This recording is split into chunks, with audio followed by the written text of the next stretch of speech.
Agima de alias Pugi.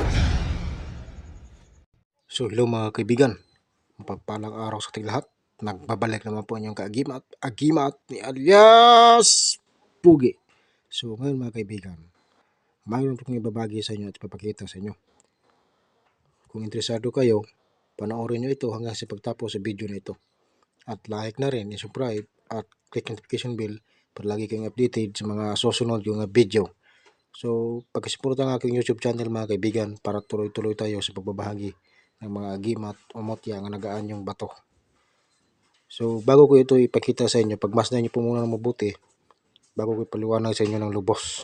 Dahil ang ating tatalakayan ngayon ay agimat o motya ng tamilok nga nagaan yung bato.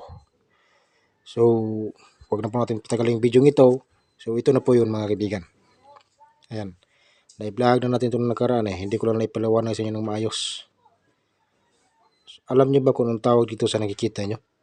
Ang tawag dito sa nakikita nyo ngayon mga kaibigan, ito yung tinatawag na agimat o motya ng tamilok.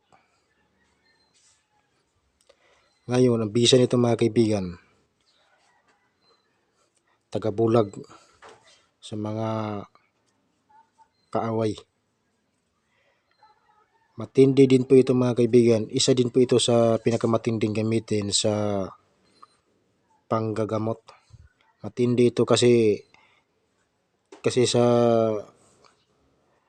pag mayroong na kulam dyan mga kaibigan, ibabad mo na to sa tubig mga ilang minuto at ipainom mo sa taong na kulam o na barang. So isa din po ito sa pinakamatinding gamitin sa panggagamot. Lalong-lalo na kung marunong kang gumamit nito at alam mo kung paano pagganahin. So, inuulit ko po sa inyo mga kaibigan, ang bisa nito ay tagabulag ng mga kaaway. Bubulagin ang mga kaaway mo nito pag meron po kayong ganito. At ito po ay pangontra sa mga kulam, barang, mga palipad hangin. Kahit anong klase mga palipad hangin dyan o kulam, barang, pag meron po kayong ganito, maglagi mo lang itong daladala sa inyong katawan, hindi ka po maaaring tablan. Dahil ito po ang nasisilbi sa inyo ng proteksyon. Agimat, umutya ng tamilok na nagaan yung bato. Ayan. Ito po ay isa sa pinakamatinding gamitin sa panggagamot. Inuulit po sa inyo mga kaibigan, kung meron po kayong ganito, dapat alam mo kung paano pagganahin at alam mo kung paano gamitin. Dahil ang tamang paggamit ito mga kaibigan, kapag mayroong taong nakulam o nabarang at nagamutin mo, ibabad mo lang ito ng mga ilang minuto at ipainom mo sa taong nakulam o nabarang. At ito po ay may sumbalik din kung alam mo lang kung paano pagganahin. Kung alam mo lang kung paano gamitin.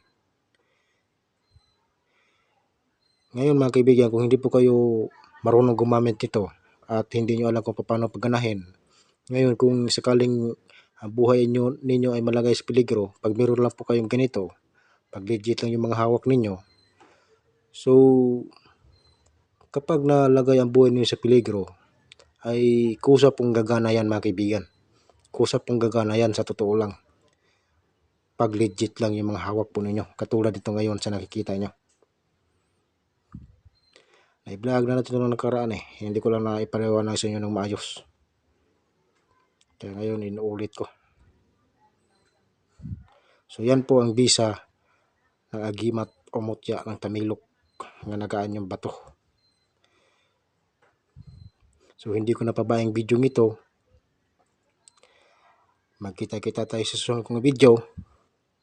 So take care to all and job listing natin. Thank you very much. Ako ang inyong kaagimat, Agimat alias Pugi.